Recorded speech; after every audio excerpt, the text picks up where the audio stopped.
He was frontman of one of the biggest bands of the 60s, whose Shalalas and Doo-Wah-Diddies won them screaming fans and #1 hits on both sides of the Atlantic. With R&B group Manfred Mann, Paul Jones was a star of the beat boom and British invasion alongside the likes of the Beatles and the Rolling Stones. But while Manfred Mann's fame began to fade before the end of the decade, some of their contemporaries would go on to stratospheric levels of success. And Paul always had a particular reason to wonder about what could have been. It was in 1962 when his friend Brian Jones asked Paul if he wanted to front a new band he was forming, telling him there was a lot of money to be made. Not convinced, he politely declined, so Brian instead roped in two other youngsters, Mick Jagger and Keith Richards. Paul, 81, has clearly thought long and hard about what might have happened if he had said yes. He insists he has no regrets about missing out on Jagger-esque heights of fame, but there is a touching reason he wishes he had accepted.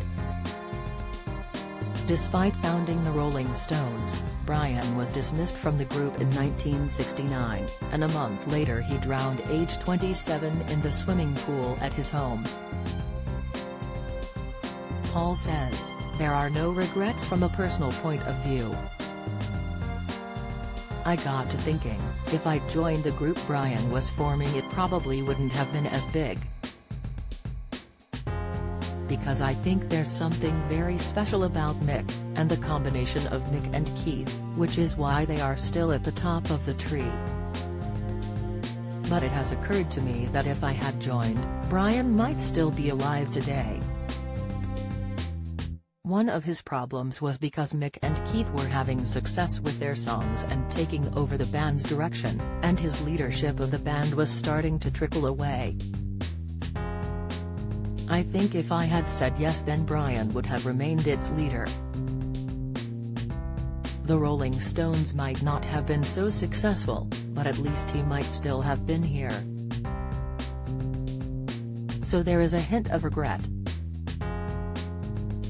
Paul does think he can take some of the credit for the Rolling Stones' success, however, he claims he was the one who convinced Mick he should write songs.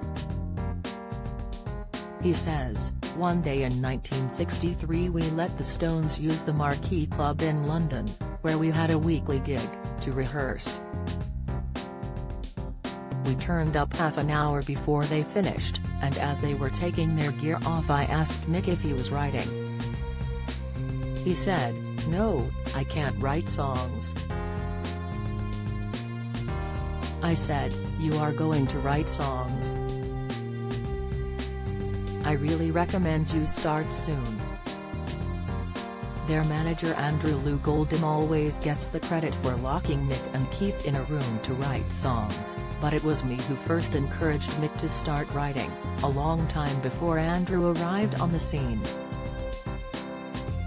While the Stones found worldwide success after ditching covers and releasing their own songs, the opposite was true for Manfred Mann.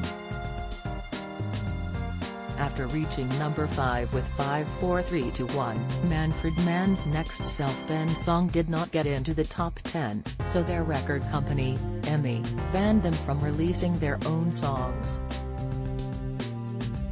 Paul recalls, "We think EMI panicked, and issued an edict that they would not be issuing any records as singles if we had written them.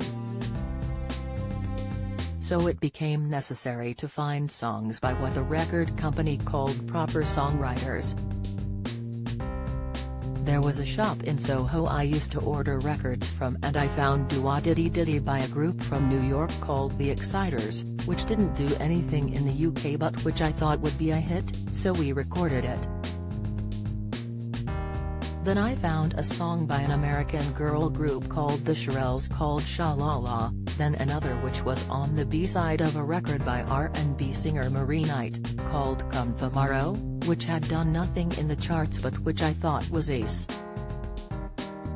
We basically recorded songs in my record collection. And although my own songwriting suffered because of the EMI edict, We started to have hits. Do Wah Diddy Diddy hit #1 in the UK and US. Sha La La and Come Tomorrow were also big hits. Paul was a rival to Mick. Manfred Mann were the first South England band to top the US singles chart in the British Invasion, beating the Stones. Paul says, "We were never in the same league as the Beatles, but for a while we were in the same league as the Stones, and yes, there was rivalry. I remember Mick in a show once shouting in the microphone, 'When's Paul Jones going to join the Pretty Things, Mick and Keith's first band?' which I took to mean he thought we were copying the Stones. That rivalry wasn't particularly unhealthy, but in recent years I've decided rivalry isn't for me. These days I really like it when people have good records that succeed, and I don't like it much when they have bad records which succeed, and that's all." He left Manfred Mann to go solo in 1966, having 2 top 5 hits before going into acting, starring as a deified pop star in 1967 film Privilege, and in 1968 cult classic The Committee. In 1982 he met actress Fiona Hindley, who became his second wife. They became Christians, after being invited by Cliff Richard to a crusade by preacher Luis Palau, and wed in 1984.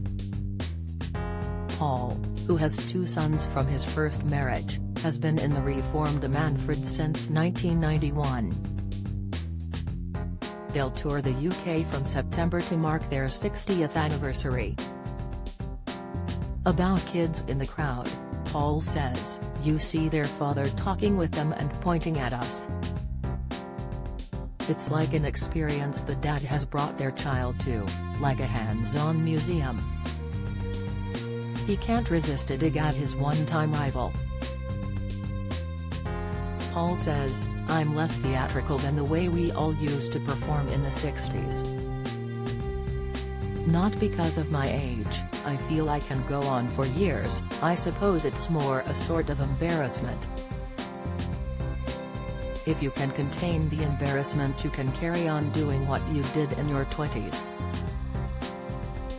Look at Mick, he's as theatrical as he was in the 60s. These days I prefer to promote the music rather than the personality." The Manfreds tour is September to November. Visit myticket.co.uk/artists/The Manfreds for tickets.